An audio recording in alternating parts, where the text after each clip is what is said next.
네, 안녕하세요. 2월 14일 수요일 새벽 기도에 시작하겠습니다. 기도드리겠습니다.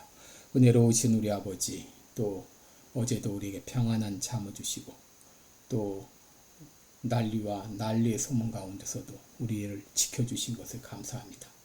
지금도 우크라이나에서는 계속 전쟁이 발생하고 있고, 또 수많은 지역에서는 기근으로, 또 기아로 고통 가운데 있는데, 하나님 아버지, 우리에게 이렇게 평안한 삶을 주신 것을 감사합니다. 이런 평안한 때에 더욱더 주님을 섬기고 믿음으로 살아가기 원합니다. 아버지, 도와주옵소서. 이 땅에 살지만 늘 하나님 나라를 사모하며 이 땅에서 하나님 나라 백성답게 살아가는 우리 모두가 되게 주옵소서. 오늘도 병중에 있는 사랑하는 성도들, 연약한 성도들, 긍휼을 베풀어 주옵소서. 주의 능력의 역사로 함께하여 주시옵소서. 오늘도 주님을 찬양하며 예수님의 이름으로 기도드리옵나이다. 아멘. 네, 찬송가 288장 부르겠습니다. 예수를 나의 구주 삼고. 288장, 예전 찬송가는 204장입니다.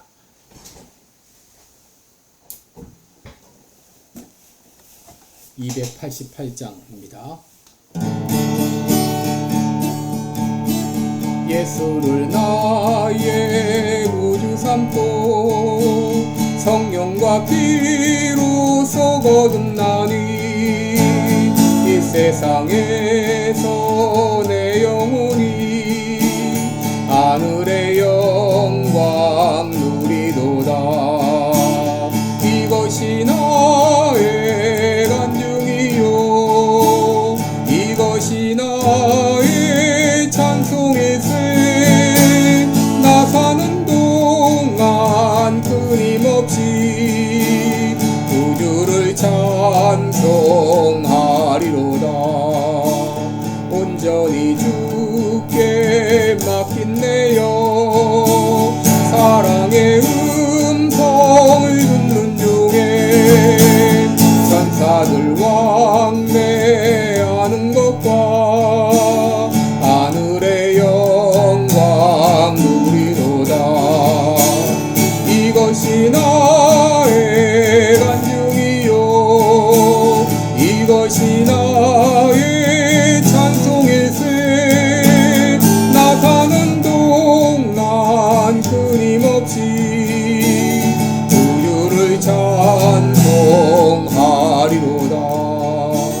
주 안에 기쁨 누림으로 마음의 풍랑이 잔잔하니 세상과 나는 간 곳 없고 구속한 주만 보이도다.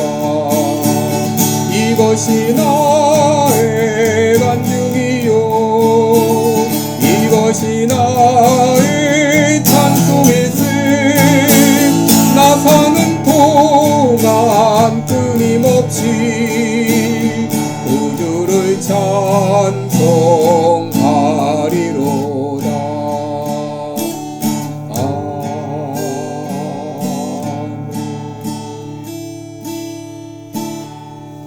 아멘.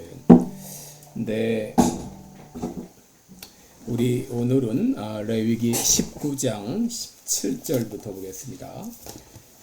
19장 17절부터 37절까지 마지막 절까지 계속 제가 봉독해 드립니다. 레위기 19장 17절입니다. 너는 내 형제를 마음으로 미워하지 말며 이웃을 인하여 죄를 당치 않도록 그를 반드시 책선하라. 원수를 갚지 말며 동포를 원망하지 말며 이웃 사랑하기를 내 몸과 같이 하라. 나는 여호와니라. 너희는 내 규례를 지킬지어다. 내 육축을 다른 종류와 교합시키지 말며 내 밭에 두 종자를 섞어 뿌리지 말며 두 재료로 직조한 옷을 입지 말지며 무릇 아직 속량도 되지 못하고 해방도 되지 못하고 정언한 시종과 사람이 행음하면 두 사람이 형벌을 받으려니와 그들이 죽임을 당치 아니할 것은 그 여인이 아직 해방되지 못하였음이라. 그 남자는 그 속건제물 곧 속건제 수양을 회막문 여호와께로 끌어올 것이요 제사장은 그의 범한 죄를 위하여 그 속건제의 수양으로 여호와 앞에 속죄할 것이요 그리하면 그의 범한 죄의 사함을 받으리라. 아멘. 네, 오늘 우리 37절 마지막 절까지가 본문이지만 시간 관계상 제가 22절까지만 읽어드리고 나머지 구절은 선교하는 가운데 제가 인용을 하도록 하겠습니다. 네, 우리 오늘은 성별된 삶을 살라 이런 제목으로 함께 말씀을 나누겠습니다. 여러분, 우리 성경은 크게 내용을 크게 두 가지로 나눌 수 있습니다. 우리가 어떻게 믿을 것인가, 무엇을 믿을 것인가, 또 누구를 믿을 것인가, 어떻게 구원을 얻을 것인가 이런 내용과 그 다음에 이 구원 받은 다음에 믿음을 가진 다음에 우리들은 어떻게 살 것인가 이 두 가지 내용으로 되어 있다라고 말할 수 있습니다. 여러분, 우리가 그리스도인이 되는 것은 바로 예수 그리스도를 내 마음에 영접함으로 믿음으로 우리가 구원을 얻게 되죠. 하나님의 자녀가 됩니다. 그러면 이제 하나님의 자녀가 된 다음부터는 하나님의 자녀로서의 그 삶을 살아가야 되는 것이죠. 하나님께서는 우리들이 어떻게 살아야 될지 그 규례, 기준을 정하셨어요. 우리에게 가이드라인을 알려주신 것이죠. 그래서 17절에 보면 너는 내 형제를 마음으로 미워하지 말며 이웃을 인하여 죄를 당치 않도록 그를 반드시 책선하라. 여기 책선하라고 하는 것은 형제가 잘못된 일을 했을 때 그를 꾸짖으라. 형제가 잘못했을 때 미워해서는 안 되지만 잘못을 꾸짖어서 바른 길로 가도록 해야 될 책임이 우리 모두에게 있는 것이죠. 18절에 보시면 원수를 갚지 말며 동포를 원망하지 말고 이웃 사랑하기를 내 몸과 같이 하라 라고 말했습니다. 여러분, 우리 그리스도인이 된 이후에 하나님 백성이 된 이후에 우리들이 어떻게 살아야 되는가? 한마디로 사랑하는 삶을 살아야 된다라고 말했습니다. 그러면 우리가 이 이웃을 사랑한다는 것은 어떤 삶인가? 오늘 본문을 통해서 제가 몇 가지로 정리해 드리겠습니다. 첫째, 우리 하나님의 백성은 구별된 삶을 살아야 됩니다. 19절 보시면 육축을 다른 종류와 교합시키지 말며 혹은 밭에 두 종자를 섞어 뿌리지 말고 또 두 재료로 직조한 옷을 입지 말라라고 말했습니다. 또 23절에서는 가나안 땅에 들어갔을 때 식물을 심거든 열매가 생길지라도 3년 동안은 할례 받지 못한 것으로 여기서 먹지 말고 제4년부터 과실이 거룩하다. 그리고 제5년부터 먹으라. 여러분, 이런 여러 가지 까다로운 구별된 이런 여러 규례를 정하신 것은 이것을 통해서 자신들이 구별된 백성인 것을 가르치시고 구별된 삶을 살라고 하시는 하나님의 그런 가르침이 되겠습니다. 여러분, 우리 믿는 사람들은 먹는 것도 구별해야 되고 입는 옷도 구별해야 됩니다. 하는 행동 물론 우리가 구별해야 되는 거죠. 우리 구별된 존재라는 것을 늘 기억해야 되겠습니다. 그래서 여기 세속에 물들어서는 안 됩니다. 26절 보게 되면 너희는 무엇이든지 피채 먹지 말라. 또 복수를 하지 말라. 술수를 행하지 말라. 또 31절 보면 신접한 자와 박수를 믿지 말라.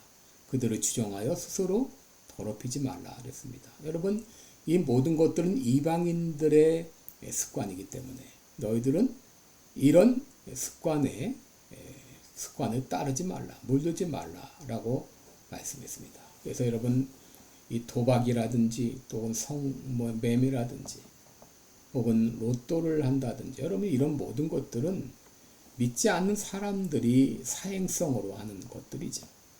그리고 심지어 이것이 그 자체가 나쁜 것은 아닐지라도 너무 지나치게 빠지는 것은 이건 잘못입니다. 무엇이든지 적당히 하는 것이 중요합니다. 그래서 이런 세속에 물들지 말라. 그래서 여러분 외모까지도 거룩하라라고 말하고 있죠. 27절 보시면 머리카락을 둥글게 깎지 말며 수염끝을 손상치 말고 또 죽은 자를 위하여 너희 살을 베지 말며 몸에 무늬를 놓지 말라라고 말씀하십니다. 여러분, 이런 모습들은 바로 이방인들의 그 모습인데 너희는 이렇게 외모도 이렇게 그들을 닮아가지 말고 거룩한 모습을 갖추라. 또 이 성적으로도 거룩해야 되겠죠. 29절 보면 내 딸을 더럽혀 기생이 되게 말라. 음풍이 전국에 퍼져 죄악이 가득할까 하노라. 어떤 이유로도 자기 몸을 더럽히지 않도록 하라고 하는 것이죠.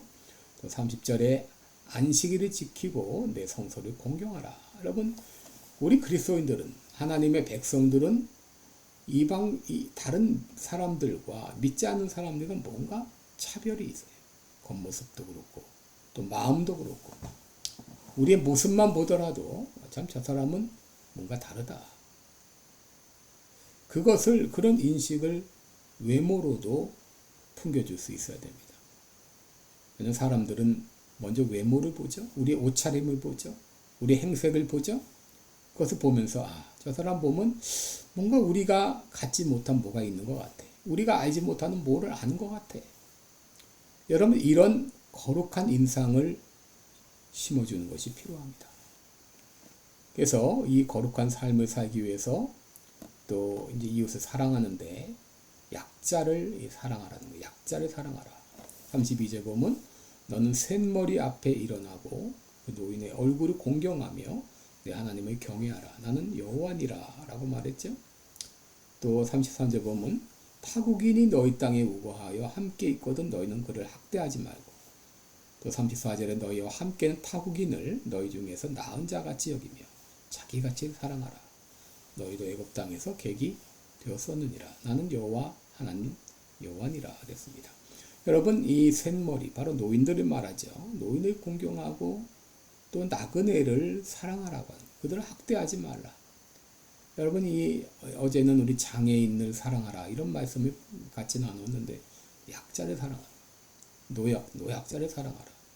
여러분, 이런 모습들이 우리의 삶 가운데 나타나야 된다고 하는 것이죠. 마지막으로 우리 거룩한 백성들은 정직한 삶을 살아야 됩니다. 35절 보면 너희는 재판에든지 도량형에든지 불의를 행하지 말라. 또 36절에 공평한 저울과 공평한 추와 공평한 에바와 공평한 흰을 사용하라. 저울, 추, 에바, 흰 역시 다 도량형의 단위가 되겠습니다. 공평하게 행하라. 재판할 때 공정하게 하고 장사할 때 공정하게 속이지 말라는 것이죠. 이것이 바로 내가 하나님의 백성을 위해서 만든 법도다, 규례다라고 말씀하고 있는 것이죠. 여러분, 우리들이 이 땅에 살면서 우리들은 이중 국적자라고 하는 것을 늘 기억해야 됩니다. 이중 국적자. 우리는 이 땅에 살면서 이 땅의 국적을 가짐과 동시에 하나님 나라의 국적을 가진 이중 국적자입니다. 하나님 우리에게 말씀하십니다. 너희는 왕같은 제사장이요 거룩한 나라요 그의 소유된 백성이다 라고 말씀하십니다. 여러분, 우리들은 이 땅에 발을 딛고 살지만 하나님 나라에서 파송받은 하나님의 대사라고 하는 것을 여러분 기억해야 됩니다. 여러분, 이 땅에 살면서 하나님 나라의 파송을 받았으니까 하나님 나라가 어떤 나라인지, 어떻게 하나님 나라 백성이 되는지, 또 하나님 나라의 백성의 삶은 어떤지를 이 땅의 백성에게 알려서 이 땅의 백성을 하나님 나라로 인도하는 이 귀한 책임을 우리가 다해야 되겠습니다. 여러분, 그러나 이 땅은 악한 마귀가 들끓는 세상이죠. 그래서 끝없이 사단의 유혹이 있고 또 나의 가진 옛 성품으로 말미암아 유혹받기가 쉽습니다. 여러분, 내 힘만 가지고는 이 거룩한 삶을 살기가 어렵습니다. 그렇기 때문에 여러분, 우리는 날마다 기도하며 성령님을 의지하면서 기도해야 됩니다. 주님 도와주옵소서. 거룩한 하나님의 백성답게 살게 해주옵소서. 그렇게 기도할 때 하나님께서 우리를 도와주실 것입니다. 여러분, 나의 삶을 통해서 거룩한 하나님의 모습이 드러나도록 거룩한 삶을 위해서 노력하고 기도하는 우리 모두가 되기를 원합니다. 기도하겠습니다. 은혜로우신 우리 아버지, 이제 우리로 예수 믿고 하나님의 자녀가 되게 하신 것 감사합니다. 하나님 나라 백성이 되게 하신 것 감사합니다. 이 땅에 발을 딛고 살지만 늘 우리들은 하나님 나라에서 파송받은 하나님 나라의 대사인 것을 기억하며 하나님 백성답게 대사답게 살아가는 우리들 되게 해주옵소서. 하오나 이 땅에는 악한 마귀가 들끓는 세상입니다. 수많은 유혹들이 일어나는 세상입니다. 이 세상 한복판에서 기도하면서 성령님의 도우심으로 모든 유혹을 뿌리치고 거룩한 백성의 향내가 드러나는 우리 모두가 되게 하여 주옵소서. 예수님의 이름으로 기도드리옵나이다. 아멘. 네, 여러분 복된 하루 되시기를 바라고 오늘도 나는 거룩한 하나님 나라의 백성이다. 하나님 나라로부터 파송받은 대사이다. 이런 자부심과 정체성을 가지고 사시기 바랍니다. 고맙습니다.